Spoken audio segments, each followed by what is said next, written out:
19 septembre 2002, 3 heures du matin. Des rafales de Kalachnikov et des explosions de grenades viennent briser le silence de la nuit d'Abidjan. Des rebelles, descendus de Bouaké au nord du pays, essayent de renverser le pouvoir de Laurent Gbagbo. 2 jours plus tard, j'arrive dans la capitale ivoirienne pour y couvrir les événements pour la télévision française. Je ne le sais pas encore, mais je vais vivre une expérience unique et marquante en me retrouvant confiné à la résidence de France, chez mon père, pendant 69 jours, avec Alassane Ouattara et ses proches.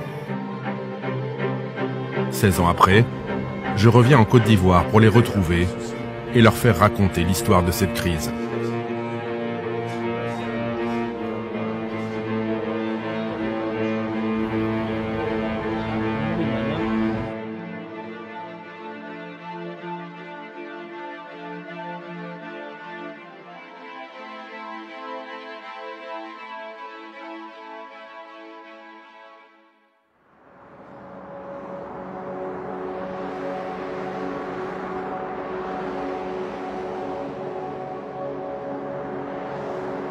En septembre 2002, une femme était venue me parler.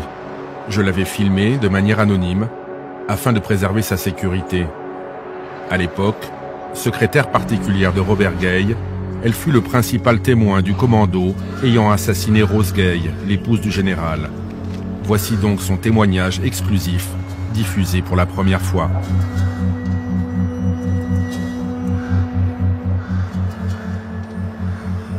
Et ils ont commencé à appeler Madame Gueï. La vieille, où tu es? Sors, on va te conduire près de ton mari. La vieille, viens. Dès que Madame Gueï est descendue, il y a un militaire qui a pointé son arme sur elle. Et il y a un autre qui a crié, non, ne tire pas, laisse-la. Et c'est là nous sommes séparés, on n'a plus revu Madame Gueï, elle a suivi les autres. Ils nous ont demandé les clés des chambres. On m'a dit qu'on ne monte pas ici, nous sommes à la cuisine, nous faisons la cuisine, on ne monte pas dans les appartements. Et l'autre a mis son canon derrière ma nuque. Il m'a dit, toi tu bavardes trop, tu vas voir, vous allez nous donner les clés. Il y a un coffre ici, vous allez nous dire comment on l'ouvre. On est resté là-bas longtemps, ils ont pillé la maison, ils ont pris ce qu'ils voulaient. Madame Gueï a été tuée à l'entrée de la résidence.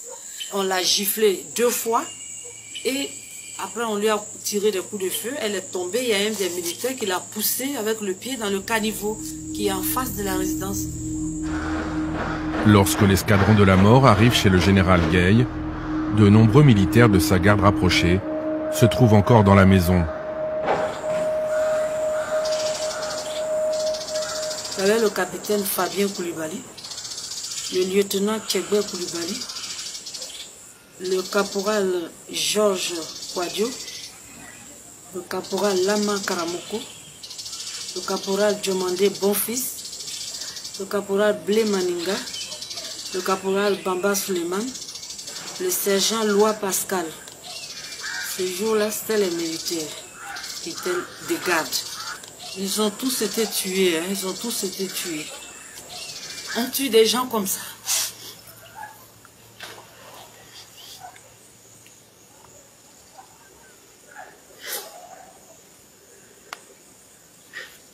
Ils n'ont rien fait. Ce qu'ils ont mené.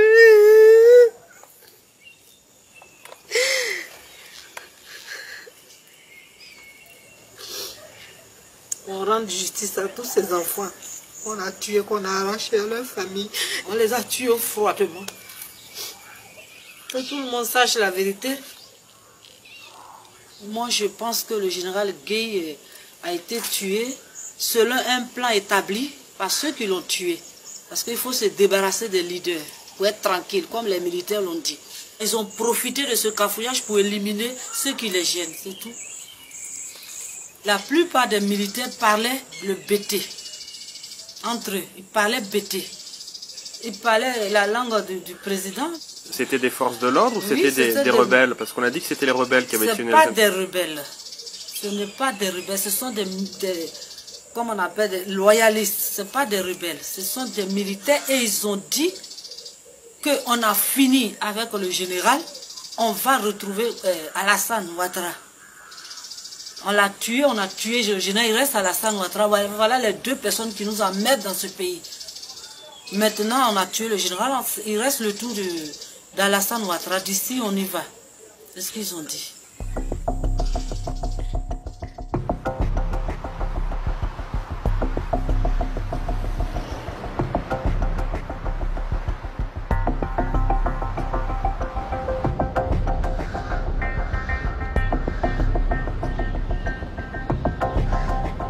C'est au palais présidentiel que je retrouve Alassane Ouattara. Il y a 16 ans, je l'ai connu opposant, menacé de mort et réfugié dans la maison de mon père. Bonjour, comment ça va? Ça va bien. Aujourd'hui, je le retrouve président de la République, d'un pays en pleine reconstruction.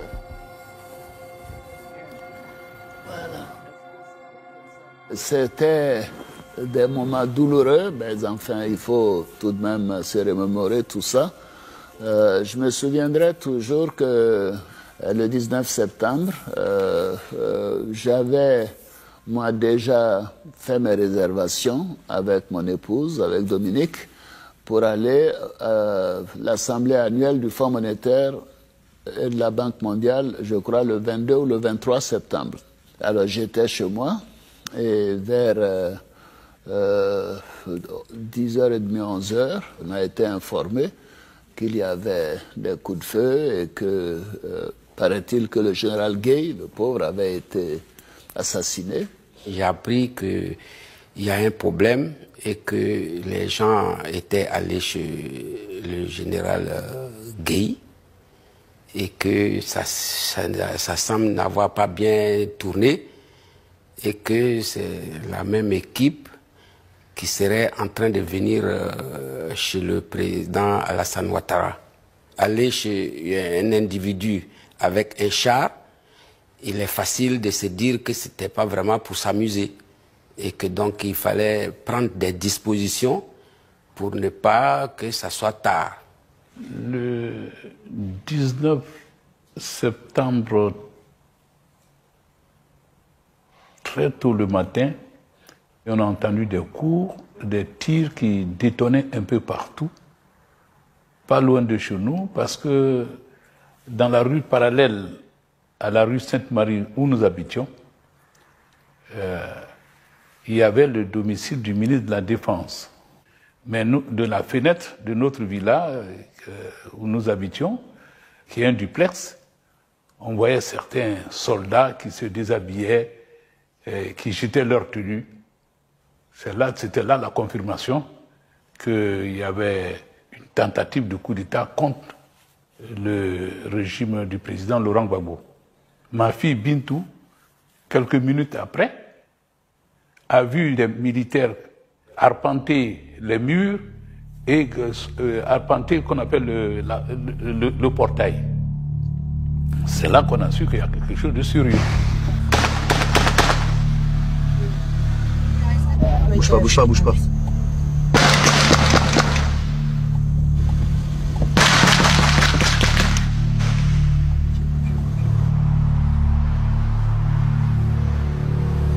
On croyait tous que c'est une affaire de un jour.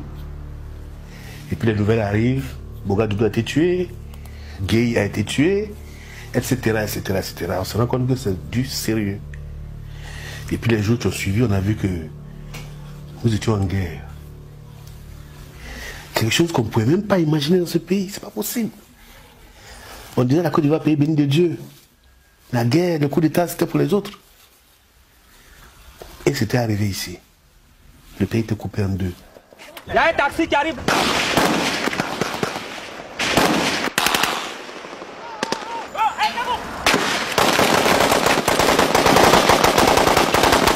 J'ai appelé le président Ouattara pour lui dire, ah voilà, Alassane, nous sommes attaqués par des militaires.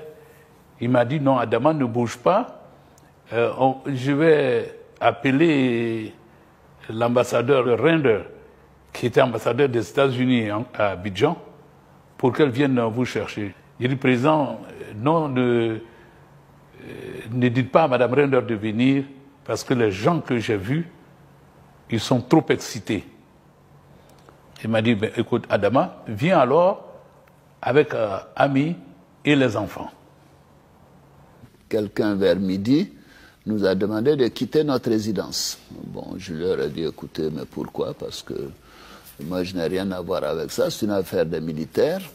Quelques minutes après, le ministre Adama Tungara, qui est aujourd'hui médiateur de la République, est arrivé avec sa femme et ses 2 ou 3 enfants, nous disant que des gens sont allés chez eux, ils voulaient les assassiner et qu'ils sont venus chercher refuge chez nous.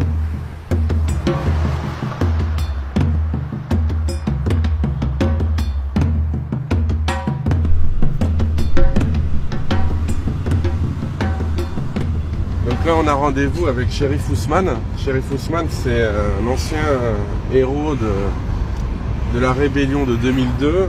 C'est lui qui tenait entre autres la ville de Bouaké. La dernière fois que je l'ai vu, c'était il y a 16 ans, quoi. Et c'était au coin d'un feu toute une nuit à Bouaké. Bonjour. Bonjour. On a rendez-vous avec monsieur Chérif Ousmane.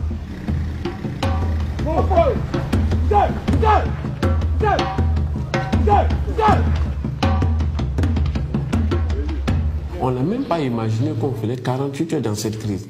D'où on avait un effectif très réduit. On avait du matériel, moins de matériel. On s'est même, je dirais, servi sur le terrain. Donc pour vous dire qu'on ne s'était pas projeté dans la durée. Pour nous, c'était une opération qui devait se dérouler en un lieu point, et puis le lendemain, on prenait le pouvoir, et puis ensuite, celui qui allait être le président de la République, s'il faut le dire, arrivait à organiser des élections. Je pense que pour nous, c'était de mettre en place un état de droit où chaque Ivoirien était libre d'être candidat. Ça, c'était important. Que vous soyez du sud, du nord, de l'est et tout. Donc, du coup, cette candidature devait pouvoir, donc, je dirais, sceller la réconciliation définitive des Ivoiriens. La rébellion n'a pas été une affaire organisée politiquement et autres. C'est tout simplement le déni et le rejet, donc, des militaires, des jeunes militaires, qui a créé la rébellion. Ce n'est pas des hommes politiques qui l'ont fait.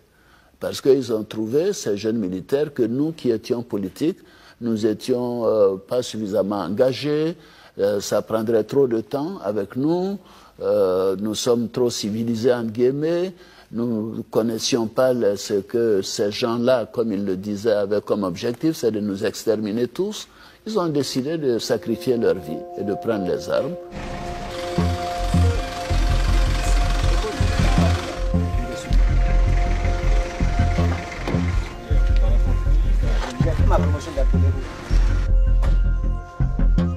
Quand ce coup est arrivé, on a vu des rebelles super bien organisés.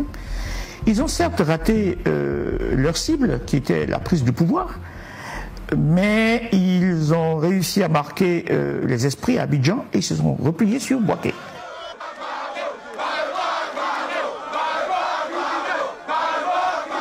Sur Bouaké, extraordinaire. J'avais rencontré à l'époque des fonctionnaires des Nations Unies, et plus particulièrement du ministère de l'OMS. Ils me disaient, mais c'est des rebelles civilisés. Alors je demandais, mais pourquoi vous dites que c'est des rebelles civilisés, mais ou non? Eh bien nous, on avait des problèmes pour organiser notre campagne de sensibilisation. Mais depuis qu'on est tombé sur ces mecs, ils avaient tel contrôle du territoire qu'on a réussi à mailler tout de suite le territoire. Mais j'en étais étonné, mais il y avait d'autres bruits qui venaient de Bouaké également. Eh bien ces rebelles donnaient à manger aux populations, rassuraient les populations, essayaient de leur dire qu'ils ne sont pas venus leur faire du mal, mais plutôt pour régler un problème qu'avait la Côte d'Ivoire. Ben, pour une rébellion, dans un premier temps, quand même, c'est impressionnant. Alors, Bouaké se retrouvait progressivement être la zone plus pacifiée, parce que lorsque vous étiez à Bouaké, vous êtes moins inquiété que si vous étiez à Abidjan. Et effectivement, à Abidjan, la situation se tend. Les rebelles ont quitté la ville, le général Gueye a été assassiné avec sa femme, et les escadrons de la mort sont à la porte de la villa des Ouattara. Je lui ai dit, monsieur le président, il faut qu'on parte. Et il m'a dit, bon, je peux quand même aller chercher mon cellulaire dans la chambre. Je dis oui, mais il faut qu'on parte. Quand on a entendu des coups sur le portail. Il voulait défoncer le portail, et c'est là que j'ai entendu Soro dire, Monsieur le Premier ministre, descendez. Quand il a crié descendez, j'ai su qu'il y avait danger. Parce que Soro ne se serait jamais permis d'interpeller le Premier ministre Ouattara, en son temps, à plus forte raison, crier sur lui, lui faire une injonction de descendre. Vous savez, c'était horrible. Bon, d'abord, je n'y croyais pas, parce que je me dis, mais qu'est-ce qu'ils viennent chercher chez moi? Et là, qu'est-ce qui se passe? J'appelle automatiquement le ministre de la Défense, Lida Kwasi. Je lui dis, mais Lida, j'apprends qu'il y a des hommes en âme qui viennent chez moi. Qu'est-ce qui se passe? Il m'a dit, non, non, non, ils viennent pour protéger votre résidence. J'ai dit, ah bon, d'accord. Et après, nous avons eu des coups de fil persistants, des gens nous disant, ils viennent vous tuer. Et j'ai dit, non, mais c'est pas possible, je viens d'avoir le ministre de la Défense. Et en temps, j'avais même appelé aussi le général Doué. Je lui ai dit qu'il était un ami, et je lui ai dit, mais mon général, qu'est-ce qui se passe?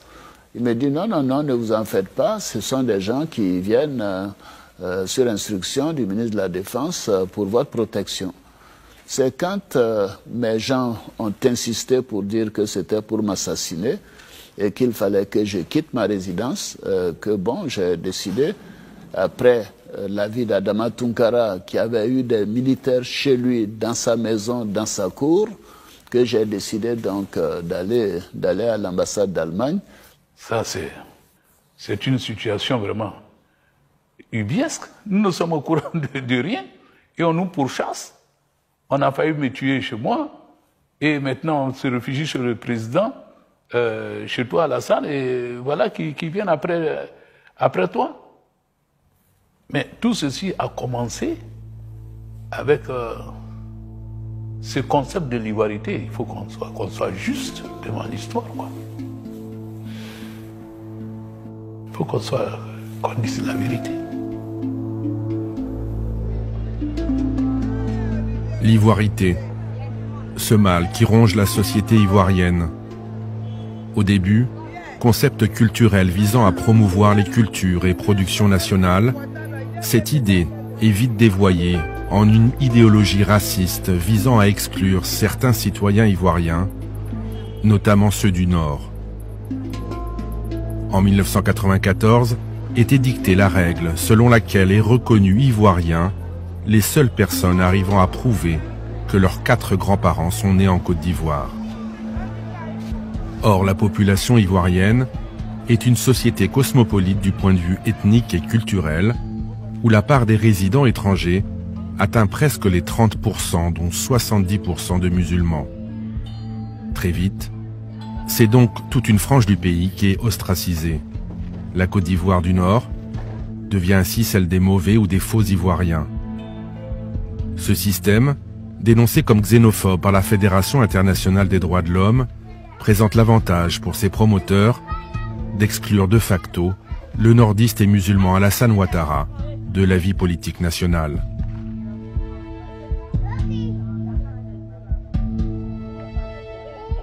L'ivoirité même est au cœur même de la crise qu'a traversé ce pays. Parce que c'est elle qui a crispé la société ivoirienne. Le fait que certains se sentent exclus par le fait qu'on leur dise, de par leurs origines, qui ne sont pas au cœur de cette société, qui ne sont pas des membres de cette société, a posé problème à un moment donné. Que ces personnes aillent chercher leur pièce d'identité et qu'on leur demande de venir avec leur grand-père pour prouver leur filiation, vous reconnaissez quand même qu'il y a quelque chose de frustrant dans ce type de situation. Et on a pensé qu'à un moment donné que c'était de la plaisanterie, mais même un flic dans la rue pouvait décider de qui était ivoirien, qui n'était pas. Les mots politiques en cette période étaient de nature à diviser véritablement la Côte d'Ivoire. Faisaient d'une partie de la Côte d'Ivoire des vrais Ivoiriens et d'une autre partie de la Côte d'Ivoire qui étaient pratiquement de faux Ivoiriens qui, s'ils veulent être Ivoiriens, il faut qu'ils arrivent à prouver par A plus B, quitte à ce qu'ils aillent même déterrer leurs parents défunts, mais il faut qu'ils arrivent à prouver que ceux-ci étaient ivoiriens. Donc du coup, pour nous, c'était de pouvoir arriver à une Côte d'Ivoire, je dirais, des Ivoiriens tout court. Tout le monde voyait venir, tout le monde savait, parce qu'il y avait une haine pas possible. Pas possible, une haine pas possible. Et c'est cette haine-là qui a conduit à tout ce qui s'est passé. Cette haine exacerbée est aussi responsable de la destruction des quartiers précaires à Abidjan. Quartiers peuplés à majorité de ressortissants étrangers ou d'Ivoiriens du Nord. De nombreuses victimes y sont à déplorer. Ce concept d'ivoirité, le président Bédié l'utilise à des fins politiques afin de priver Alassane Ouattara d'une participation à l'élection présidentielle. Bédié était confronté à une concurrence politique venant de quelqu'un qu'à l'époque on appelait Alassane Ouattara.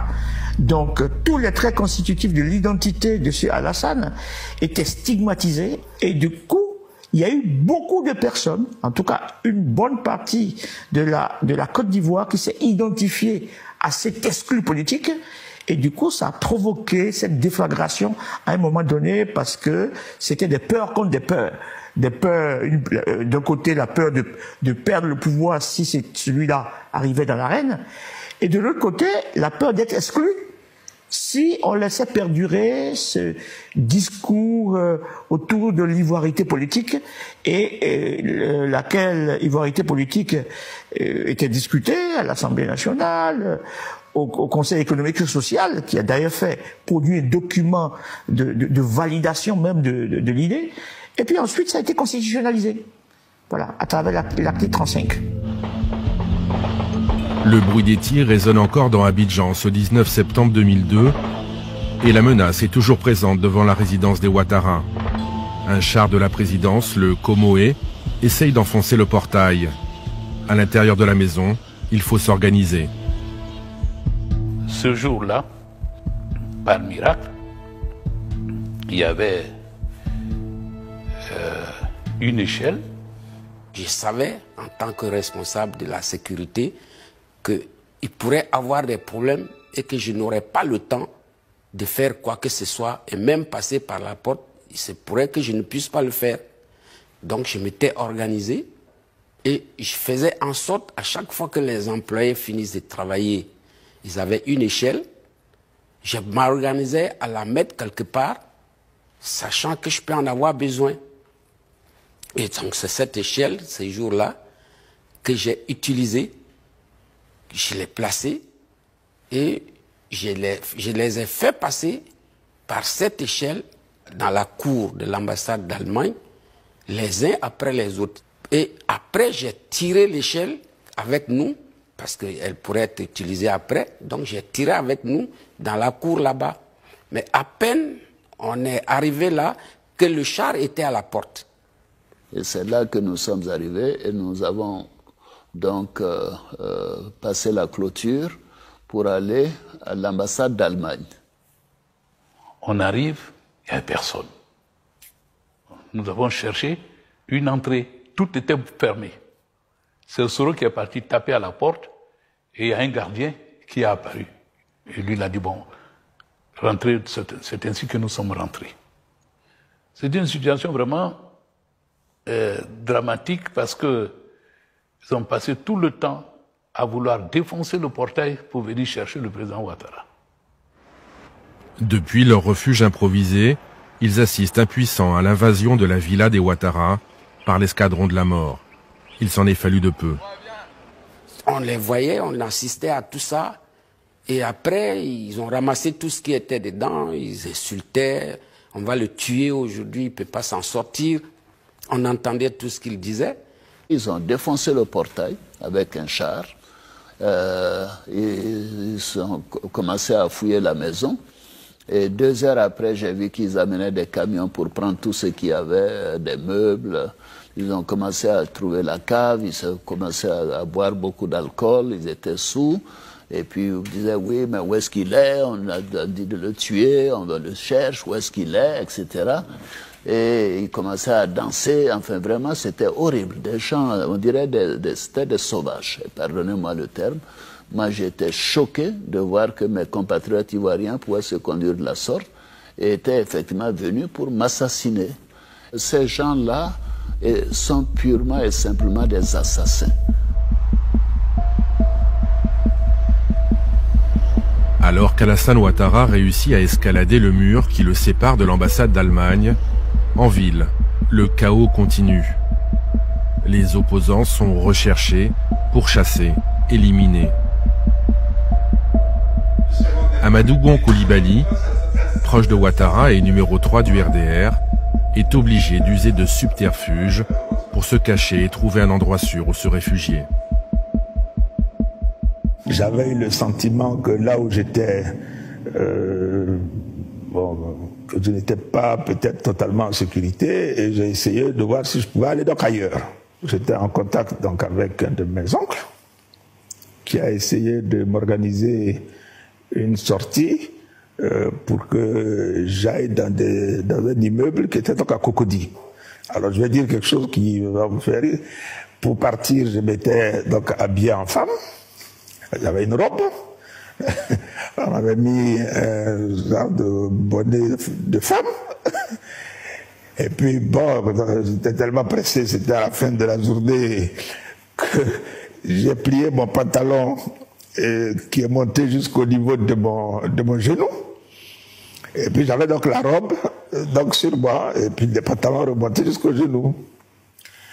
Et je me rends donc dans cet immeuble. Au moment de monter en gare, je vais, et puis, bon, je veux monter, je vois des gens. L'ascenseur, il y a des gens. Bon, j'ai le sentiment que, bon, qu'on me reconnaît à un moment donné, donc j'en ai marre, je dis, bon, je retourne dans la voiture. Je repars la voiture, et là, le pantalon descend. Donc, il y a des gens qui me voient avec une robe de femme, un pantalon qui descend, et puis donc un bonnet, bon, et j'en avais tellement marre que j'ai carrément enlevé le bonnet, et puis j'ai dit, bon, pour qu'ils sachent que c'est moi, et puis après c'est tout, et puis je marchais allègrement, je suis allé monter donc dans la voiture où mon oncle m'attendait, et là on était quasiment à l'heure du couvre-feu, il était à 10 ou 15 minutes du couvre-feu. Ce jour-là, Soro, je ne l'ai jamais vu autant embêté. J'ai commencé à faire le tour de la maison pour voir s'ils arrivaient à rentrer, où est-ce que je pouvais cacher le président. J'ai tourné. La maison, il y avait une dalle. Il n'y a pas de plafond, il n'y a pas de truc. C'est une dalle, tu ne peux rien faire, aller là-haut. Il n'y avait vraiment pas de moyen de cacher quelqu'un à un endroit. Je ne l'ai jamais vu dans un tel état. Parce qu'il avait avec lui son patron, son épouse, il a fait le tour partout. Mais il n'y avait aucune place, il n'y avait rien à faire.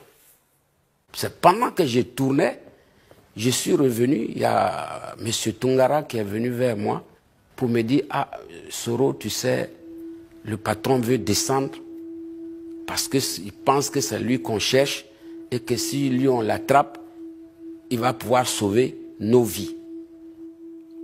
Alassane a été dire à son épouse qu'il allait se livrer. À un moment donné, nous étions 17 dans la maison. Moi, j'ai dit à Adama Tunkara, écoute Adama, c'est moi qui veux le tuer. Alors, tu sais, c'est très simple. J'ai tout réussi dans ma vie. Moi, je vais descendre. Ils vont m'assassiner. Et comme ça, vous aurez la vie sauve. C'est-à-dire que, généralement, le chef envoie les autres à la mort. Moi, mon chef, lui décide d'aller à la mort pour nous sauver. Je lui ai dit, Alassane, mais tu sais que chez nous, au nord, dans l'histoire du Manding, les grands chefs sont toujours tombés avec un de ses lieutenants, avec un de leurs lieutenants, le plus proche. Il se trouve que, par hasard, par la volonté de Dieu, je suis avec toi. Mais moi, je descendrai avant. C'était des moments très, très, très durs. Tous les hommes m'ont dit, non, président, si vous faites ça, nous, on descend avec vous. J'ai dit, mais moi, je serai avec vous. S'ils descendent, tous on descend. Donc, je crois que c'est ce qui a fait qu'il n'est pas sorti. J'ai appelé ma fille, Bintou. Pour lui dire, écoute, Bintou, la vie, c'est comme ça. Hein? C'est un chemin qu'on emprunte et qui, quelquefois, tu arrives à la fin de cette voie, tu empruntes le chemin et la voie finit quelque part. J'ai dit, bon voilà, je crois que le temps est venu pour toi de t'occuper de ta maman. Il faut que tu sois brave.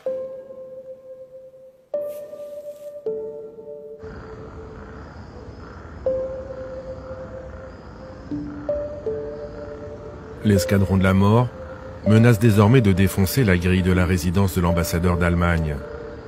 Pendant ce temps-là et dans l'urgence, l'ambassadeur de France et mon père s'activent en coulisses.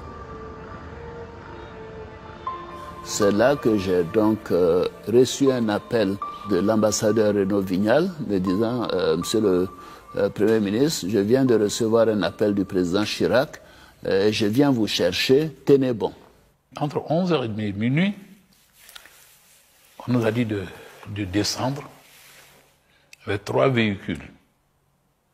On est sorti, on est monté dans le véhicule où il y avait l'ambassadeur, le conducteur, et l'ambassadeur avait porté un gilet, je me souviens, et il a habillé le président avec un autre, et il s'est couché sur le président pendant qu'on sortait de la cour. Dominique et moi, nous nous sommes couchés sur le siège arrière, on nous a recouverts de gilets pare-balles, et c'est comme ça que nous sommes sortis, parce que quand on sort de ma résidence, il fallait passer devant la résidence présidentielle pour aller à la résidence de France. Alors, je peux vous dire que c'est des moments dont je me souviendrai. Et le président Ouattara, ce qui m'a frappé en l'homme, c'est qu'il n'a jamais paniqué. Moi, je l'admirais avant, hein. Mais je crois que c'est ce jour-là que j'ai dit oui, ce monsieur peut le suivre.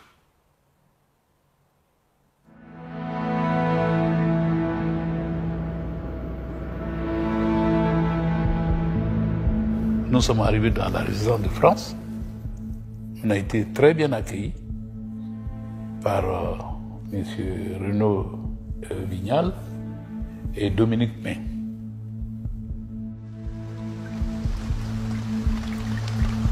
Alassane Ouattara à l'abri, Renaud Vignal ressort de la résidence de France pour aller parler aux militaires ivoiriens qui, menaçants, se sont postés devant l'entrée.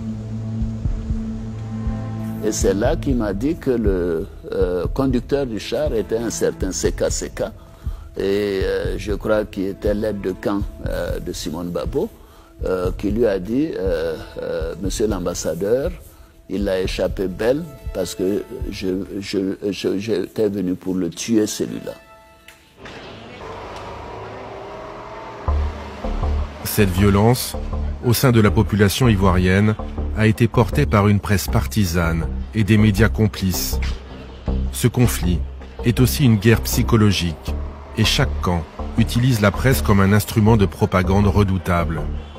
Un instrument qui fait des ravages.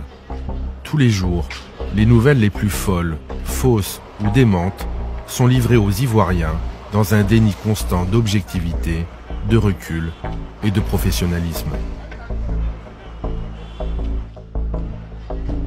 Les médias ont joué un rôle très négatif dans la crise ivoirienne. Ils ont empoisonné les esprits. Ils ont tué la société ivoirienne. Ils emmenaient la société ivoirienne droit dans le mur. Et plus ils développaient le discours de la haine, plus ils vendaient. Dénonciation, diffamation, appel au meurtre. Tous les coups sont permis dans la presse ivoirienne de l'époque. Et plus c'est gros, plus ça passe. Comme ici, où on annonce en une la libération de Bouaké, qui n'a jamais été libéré, ou là, ce titre surréaliste, enfin la guerre. Ou encore ceci, les rebelles vendent des organes humains.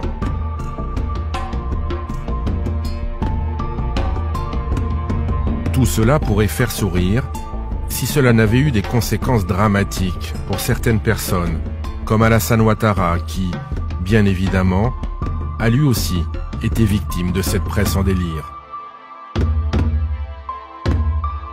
Je vous ai amené un petit souvenir de l'époque et je voudrais juste que vous me commentiez si ça vous rappelle. Ah oui, oui. Vous voyez, hein? Vous voyez. Ah oui, vous voyez. Je peux montrer ça à la télévision, mais vous voyez, ça confirme exactement ce que je disais. Ce sont des gens qui ne sont pas des démocrates. Ils savaient qu'ils ne pouvaient pas gagner des élections de manière transparente et démocratique. Ils ont tout fait.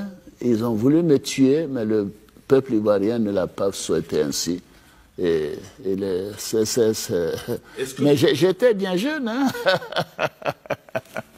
Ah oui, j'étais... Oh là là, quelle tristesse. C'était des fabricants de haine, de mensonges, des gens, honnêtement, qui n'auraient jamais dû être à la tête de la Côte d'Ivoire. Nous, journalistes, on a joué un rôle très négatif dans cette crise, il faut l'avouer.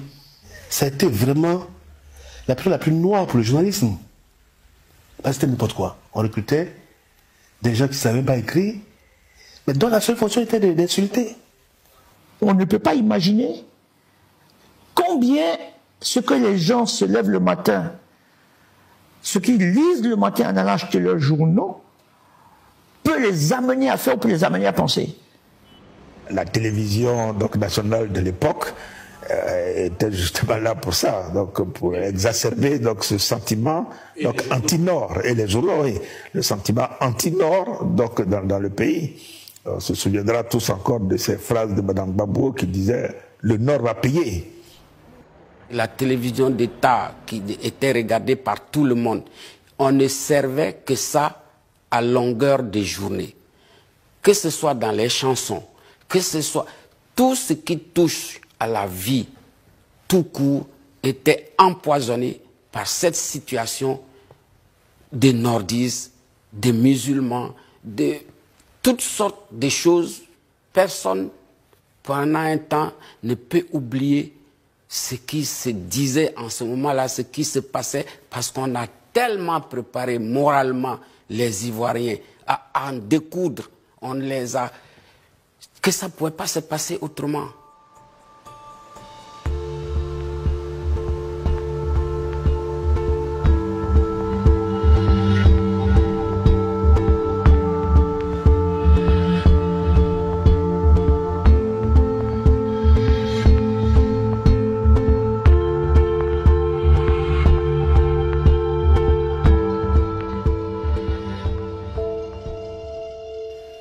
C'était le délit total.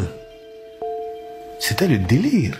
D'un premier temps, même nos journalistes nous étaient interdits de donner la parole à ce qu'on appelait les assaillants.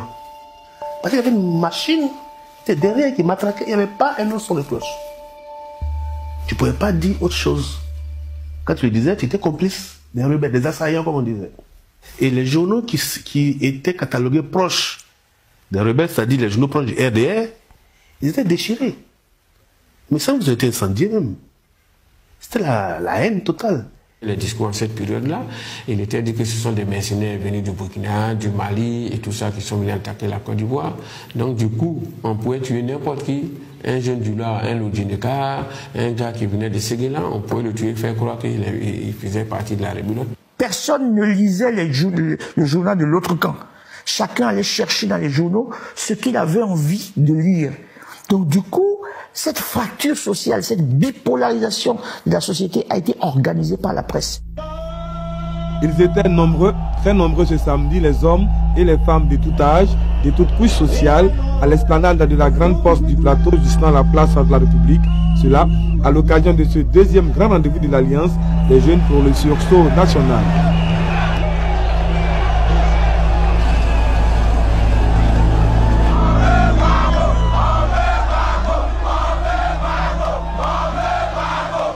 Nous, journalistes, on a compris qu'on nous manipulait. Mais on utilisait ça pour manipuler la foule. Et on a pu voir des grandes manifestations ici qui ont dû drainer peut-être 1 million de personnes. On a assisté à des trucs abominables ici. Mais il y avait des journalistes qui appelaient au meurtre de leurs confrères journalistes. Il y avait des journaux qui demandaient qu'on tue des populations. On en était arrivé là. Les journaux qui ont appelé au meurtre, il y en a plein.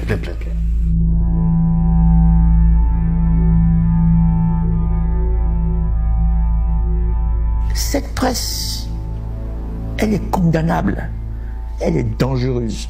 Elle fut dangereuse, elle est encore cette presse.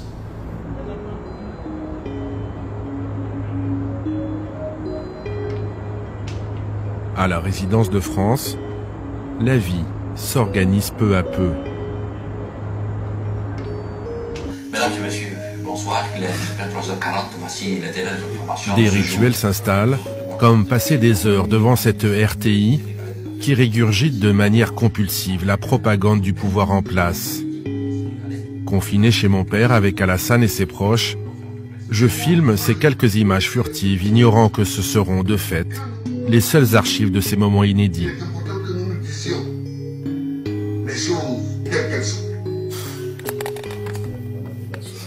On attend toujours le discours du président.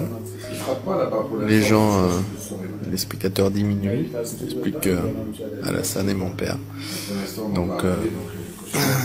Donc voilà quoi. Bon, mais toujours pas. Donc il devait s'adresser à la nation à 9h du soir. Il est pratiquement minuit. Jour et nuit, ce sont des coups de téléphone incessants que passe mon père et Alassane Ouattara. Toujours à l'affût des dernières informations, des dernières évolutions politiques de la situation. On prend des nouvelles des uns et des autres, on s'enquiert des proches, restés sans protection en ville, de la violence qui se propage.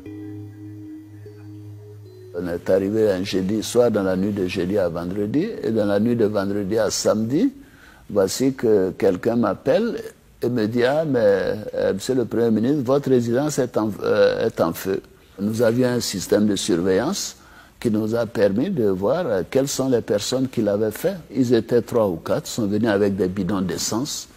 Ils nous ont arrosé la résidence vers 19h, 20h. Et vers 22h, ils sont venus et ils ont mis le feu à ma résidence.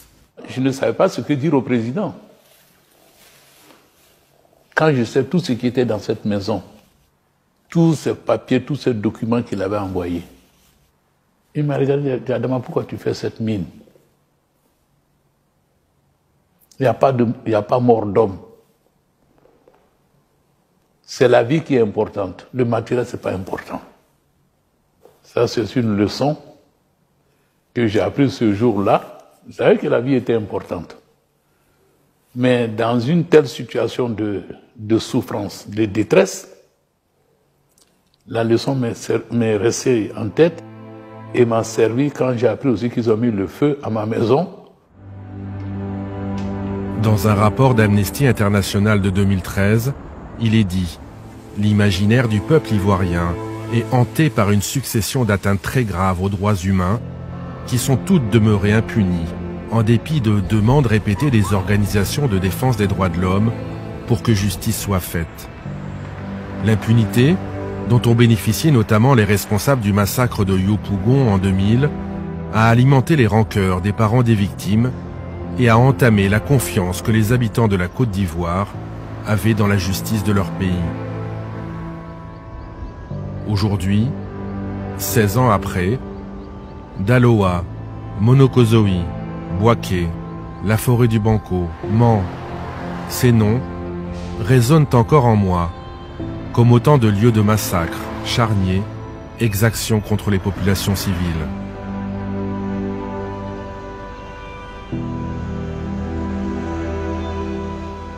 Le clan au pouvoir estimait qu'il était en face, qu'il était confronté à une guerre illégitime. Et que face à une guerre illégitime, il fallait utiliser des moyens tout aussi illégitimes. Et je dirais illégaux. Les escadrons de la mort étaient là pour inquiéter, pour faire peur, pour dissuader cette dynamique politique dans le camp qu'ils avaient le sentiment de contrôler. Mais tout ça montrait les signes de fragilité du pouvoir de Gbagbo. Déjà, son arrivée au pouvoir, ça a été marqué par la violence. Il est arrivé ici dans le sang. Et ce premier conseil des ministres, ça s'est passé quand on a découvert une soixantaine de cadavres derrière la Maca à Yopougon, le charnier de Yopougon. Et puis après, on a vu les escadrons de la mort. On a vu beaucoup de choses. Les arrestations arbitraires, les assassinats. C'est dans les archives de mon père que je trouve la confirmation et les détails de toute cette violence du clan Gbagbo. Une vraie mine d'or. Tout y est décrit, raconté, analysé avec minutie dans ces documents confidentiels. Comme ici, où l'on parle du modus vivendi des escadrons de la mort dans un télégramme diplomatique intitulé « Le temps des assassins ». Je cite « Selon des informations concordantes et dignes de foi, la présidence abrite une cellule chargée des basses œuvres et notamment d'assassiner M. Ouattara, ses proches et les responsables du RDR. » Ou bien encore un peu plus loin ici, une liste noire semble avoir été établie où l'on recense les opposants à enlever et ou éliminer, responsables politiques sympathisants, membres de la société civile. Certains membres de cette cellule, qui circulent d'ailleurs au volant des véhicules volés à la résidence de M. Ouattara, sont ceux chargés de la sécurité du président Gbagbo. Dans ce document, une autre information, cet escadron de la mort, où l'on retrouve l'aide de camp de Mme Simone Gbagbo, et qui vit en toute sécurité dans les locaux de la présidence, a déjà été accusé d'être l'auteur de l'exécution de 2 jeunes musulmans de la famille du numéro 3 du RDR.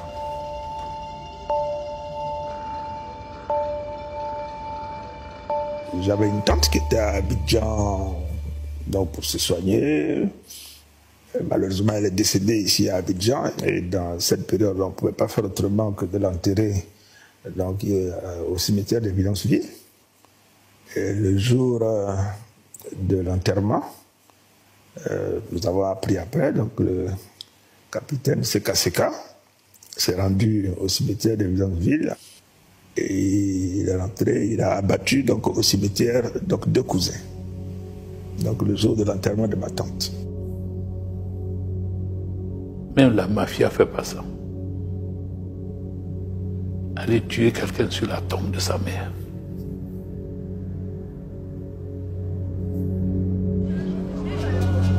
Pour faire appliquer sa politique de terreur, Laurent Gbagbo a une arme redoutable, ceux que l'on appelle les patriotes. Jeunes miliciens de la rue et responsables des basses œuvres du pouvoir, ce sont eux qui contrôlent Abidjan. Avec une armée qui n'arrivait pas à résister ou aller au bout de la rébellion, il s'est donné des moyens supplétifs, qui étaient les jeunes patriotes, à qui on a promis moins de merveilles. Parce qu'on leur a dit, après la crise, si on s'en sort, votre avenir sera meilleur. C'est logique qu'ils s'engagent comme s'ils sont engagés. Et c'est des jeunes qui sont victimes des inégalités sociales structurelles en Côte d'Ivoire. C'est des jeunes qui n'avaient rien à faire et qui trouvaient là une opportunité d'auto-valorisation par la musculature. Ils se sont mis au service de Laurent Gbagbo parce qu'ils n'ont connu que celui-là. Cette violence contre Alassane Ouattara sera même poussée à son paroxysme 3 ans plus tard, en 2005, lorsque les partisans de Laurent Gbagbo iront jusqu'à profaner le corps de sa mère. Aller déterrer la mère du président. Je crois que dans l'escalade de l'ignominie et de la méchanceté humaine, on ne peut pas faire plus. J'ai des moments où je me disais, mais quel est leur problème? Qu'est-ce qui leur arrive, ces gens-là? Mais qu'est-ce que je leur ai fait? Je veux être candidat, être élu président de la République de mon pays de manière démocratique. Je n'ai jamais pris d'armes. Je ne connais pas, je ne peux pas tirer un pistolet, mais je me suis posé des tas de questions. Mais après, je me suis dit, c'est des animaux, c'est des barbares, ce n'est pas des êtres humains. Leur intention, c'était de tuer d'abord Gueye, ils ont réussi, tuer Alassane et tuer Bédié. Ils voulaient faire disparaître toute l'opposition. Et en se disant que si on tue tous les leaders de l'opposition, on va rester au pouvoir pendant 20 ans, 30 ans. Gbagbo, il était au courant, il était au courant. Lui, son épouse Ebré Goudé, c'est de l'autorité publique, que tous les trois étaient les principaux acteurs, je dirais, de tout ce qui s'est passé. Seka était garde de corps, je parle de Madame Gbagbo. Alors, je ne vais pas imaginer que Gbagbo était avec Madame Gbagbo, et puis bon, elle envoyait faire toutes ces choses, et puis lui, Gbagbo, il passait son temps à dormir, il était au courant de rien, c'était des histoires. Il a été interpellé même de manière directe, donc, sur toutes ces choses. Donc, ça l'arrangeait de laisser faire, et même donc d'actionner. Alors, et avec ça, on va dire que lui n'était pas au courant des assassinats, mais ça, c'est de la blague. Autre élément à charge contre le président de l'époque, cette lettre trouvée dans les archives de mon père.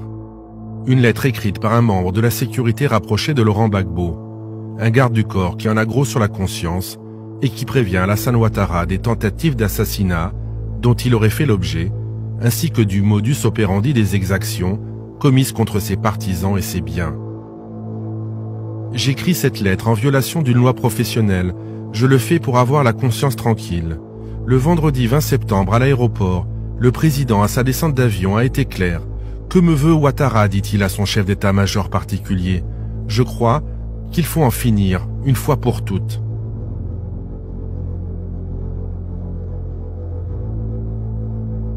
Un peu plus loin, dans la lettre manuscrite. Le samedi 21 septembre, on nous dit que vous fuyez le pays. Un important dispositif est mis sur pied de l'ambassade de France à l'aéroport. La mission était de vous tuer. Nous étions 30 éléments avec des armes d'assaut. On y apprend aussi qu'une structure d'un service de renseignement est spécialement créée pour traquer Ouattara, un service géré par le chef de cabinet de Laurent Gbagbo. L'essence pour l'incendie de la villa, l'exécution des partisans du RDR, la mort du général Gueye, selon cette lettre, tout part encore de la présidence. En guise de conclusion, l'auteur déconseille à Alassane Ouattara de se rendre à une réunion de sortie de crise prévue par le pouvoir, car selon lui, si vous y allez, vous êtes un homme mort. Parole d'un acteur.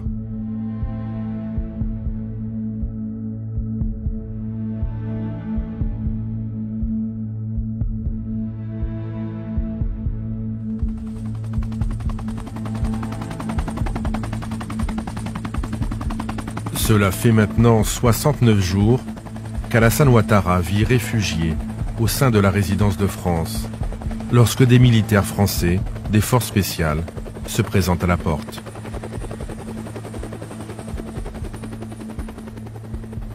Je crois que c'était le 27 novembre, si ma mémoire est bonne. Je félicite vraiment les forces spéciales françaises qui ont réussi cette exfiltration. Nous avons été pris en hélicoptère, protégés par des mitraillettes, pour être sûr que de la résidence de Laurent Gbagbo, on n'allait pas nous tirer là-dessus. On nous a amenés jusque dans une forêt, je pense que c'était vers le Ghana, et c'est là que nous avons donc été mis dans un transam pour nous amener au Gabon.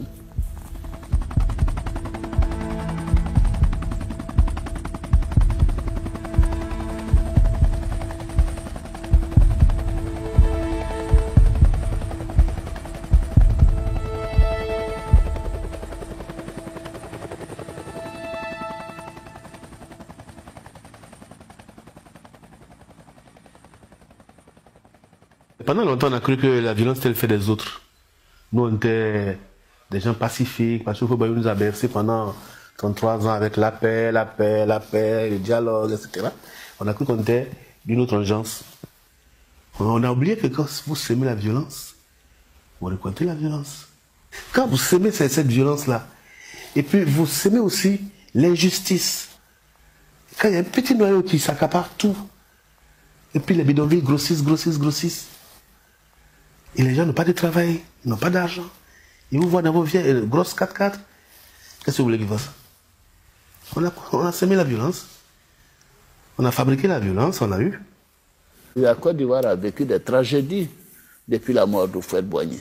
Période de médiocrité, ensuite période de haine, de barbarie, jusqu'à ce que nous puissions sortir de là par des élections démocratiques. C'est pour cela que je tiens beaucoup à la démocratie dans tous les pays africains.